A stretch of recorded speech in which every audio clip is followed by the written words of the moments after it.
Switzerland বেড়াতে এসে তৃতীয় দিনের জন্য এসেছিলাম আমাদের ভারতীয়দের কাছে খুব ফেমাস একটা জায়গা ইন্টারলেকেনে। আর ইন্টারলেকেন ও স্টেশন থেকে বেরিয়ে আমরা পায়ে হেঁটে এই শহরটা ঘুরছিলাম। আর এই টাউন এবং তার আশেপাশের গ্রামে মানে এই রিজিয়নে ডিডিএলজে সিনেমার পাশাপাশি প্রচুর বলিউড সিনেমার শুটিং হয়েছে। সেজন্যই বিখ্যাত বলিউড সিনেমার ডাইরেক্টর এবং প্রডিউসার ইয়াশ চোপড়ার এখানে একটা স্ট্যাচুও রয়েছে। আর ঠিক এই কারণেই ইন্ডিয়া থেকে প্রচুর ট্যুরিস্ট প্রত্যেক বছর এখানে বেড়াতে আসেন। আর ঠিক এই কারণেই এই ইন্টারলেকেনে স্পেশালি প্রচুর ইন্ডিয়ান রেস্টুরেন্ট পাওয়া যায়। স্টেশন থেকে বেরিয়েই এই দেখুন একটা ইন্ডিয়ান রেস্টুরেন্ট পেয়ে গিয়েছি, যেখানে একদম কড়ক চাড্ডি ফাট চায় পাওয়া যায়। আমি কি হিন্দিটা ঠিক পড়তে পারলাম অবশ্যই জানাবেন। আর চায়ের দাম ছিল প্রায় 6 সুইস ফ্র্যাঙ্কের মতো, ভারতীয় টাকায় 1 কাপ চায়ের দাম ছিল 600 টাকা।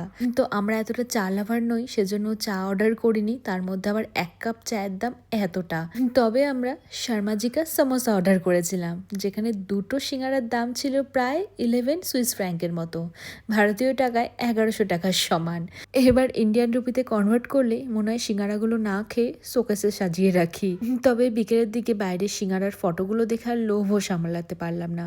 মনে হলো অনেক দিন তো সিঙ্গারা খাই না, তাহলে সিঙ্গারা নেওয়াই যায় 1 প্লেট।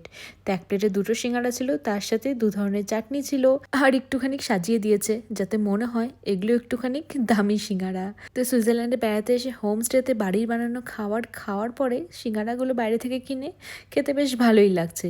আর এই জন্যই এখানে খাবার দাবারের এত দাম বলে আমরা সাধারণত বাড়িতেই রান্না করে খেয়েছি।